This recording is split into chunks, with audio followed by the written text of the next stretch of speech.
nganong mas migrabe man, no? Ang kahimtang sa kinaiyahan karong panahona. According to Jeremy Lent, help us understand through his vision, his advocacy on ecological civilization, that the crisis we face is rooted in a way of thinking, in our way of thinking. Naunsa day ni ato ang paghuna-huna karon, no? Unsa day atong lifestyle karon nga nakaapekto sa atong kinabuhi, ilabi na sa atong inadaw-adlaw nga panghuna-huna nga na maoy nagduso usab sa atong inadaw-adlaw nga lihok.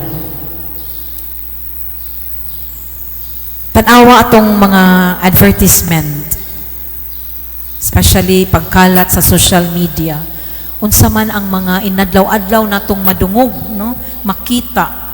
And ang sad thing kay hangtod na kini sa atong kabataan nga wala nay control sa panimalay. And bisan atong mga baby pa kaayo, no?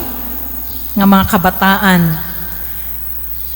Sa una kay lahi man ang ihatag sa bata kung maghilak o mga mother. Katumang chofono, pacifier, no? Karon mo adto ka sa Jollibee ug asa maning mga kan-ana nato. Subo palandungon nga ang batang gamay tagaan na sa gadget, sa cellphone para malingaw.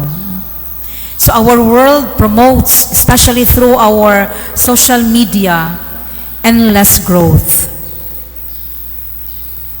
Profit over people. Unsa may sayo sa endless growth, mga igsuon? Wala man ta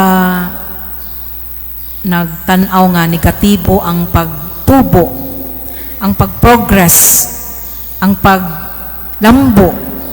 Apan tanaw nato kung atong paglambo nagasumikad ba o nagatabang ba sa pagpatunhay usab sa kinaiyahan. Exploitation of nature.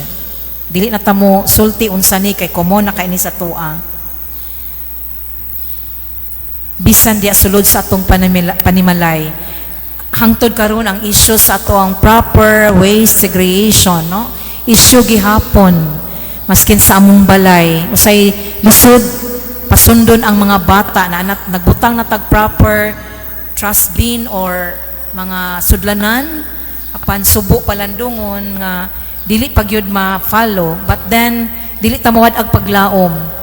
Kunya mga realidad manggod nga nag proper waste segregation ta sa atong balay, pero pag abot usab sa collection ug asa man pud ang atong labayanan sa basura, mao na usab ang problema. Dako siya nga mga problema, ilabi na sa kahimtang nato diri sa dakbayan sa Iligan. Apan karong yugtua, gi-invite kita, no? Kung kaya ba nato amidst this climate emergency crisis, naapa ba kitay luna sa atong hunahuna, kasing-kasing sa dibok na tong pagkataw, sa pagtanaw, 5 years from now, 10 years from now, can we imagine a different world, an ecological civilization,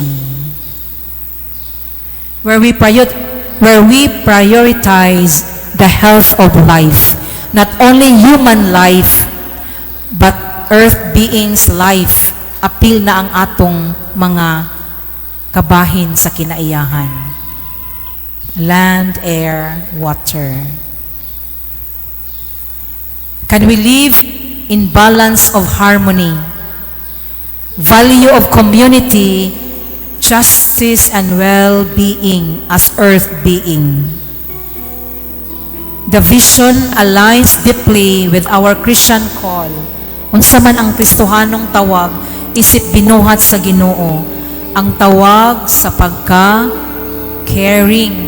Kanang kumingon kag TLC sa imong body sa balay, imong kapikas mga anak, tender loving care. Can we offer this also, this TLC, to Mother Earth?